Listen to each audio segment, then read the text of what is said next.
केंद्र है। वही सर्वश्रेष्ठ और सबसे बढ़कर प्राप्त करने योग्य परम वस्तु है। उनकी प्राप्ति में ही जीवन की पूर्ण और यथार्थ सफलता है और इस परम लक्ष्य की प्राप्ति के लिए सतत प्रयत्न करना ही मनुष्य जीवन के कर्तव्य का पालन करना है।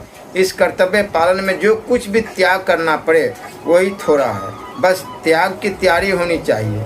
फिर शास्त्र कहते हैं कि परमात्मा मिल सकते हैं और उनका मिलना भी सहज ही है और यह भी विश्वास रखना चाहिए कि हम परमात्मा की प्राप्ति के अधिकारी हैं। तभी तो भगवान ने मनुष्य शरीर दिया है।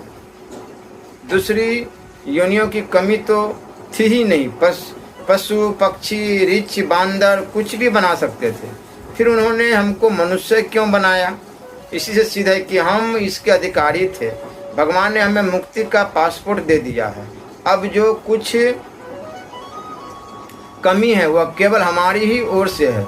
उन्होंने मनुष्य शरीर देकर हमें मुक्ति का अधिकारी बना दिया। हम यदि अब प्रमाद और पाप करें तो हमारी बड़ी भारी मूर्खता है। ऐसे ही मूर्खों के लिए भगवान कहते हैं कि ऐसे उन द्वेष करने वाले पापाचारी और कुकर्मी नराधमों को मैं संसार में बार बार आसुरी योनियों में ही डालता हूँ। हे अर्जुन, जन्म जन्म में आसुरी योनि को प्राप्त हुए मूढ़ पुरुष मुझको न प्राप्त होकर उससे भी अति नीच गति को ही प्राप्त होते हैं, अर्थात घोर नरकों में पड़ते हैं। पापाचारी और क्रूरकर्मी निराधर्मों के लिए आसुरी योनि और नरकों का विधान तो ठीक है ही, परंतु भगवान ने जो मुझे न प्राप्त होकर कहा, इसका क्या रहस्य है? ऐसे पापियों के लिए भगवत प्राप्ति की बात ही कैसी?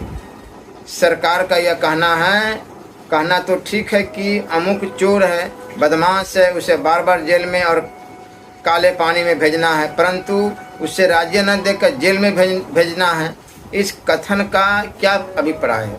बात यह है कि भगवान जब किसी जीव को मानव शरीर में भेजते हैं तो उसे मुक्ति का अधिकार देकर ही भेजते हैं और वह मुक्ति का अधिकार प्राप्त करके आया हुआ जीव जब भगवान को भूलकर अपने जन्म सिद्ध अधिकार की उपेक्षा कर पाप करता है और पुनः नरकों में जाने योग्य बन जाता है, तब मानो भगवान खेद प्रकट करते हुए से कहते हैं कि देखो, इसको मैंने अपनी प्राप्ति का अधिकार देकर भेजा था, परंतु आज इसे नरक में भेजने की व्यवस्था करनी पड़ती है। इससे बढ़कर खेद की बात और क्या होगी? जैसे किसी राजा के पुत्र का राज्य पर जन्मसिद्ध अधिकार होता है, परंतु उस समय वह नाबालिग होने के कारण राज शासन के योग्य नहीं समझा जाता। राजा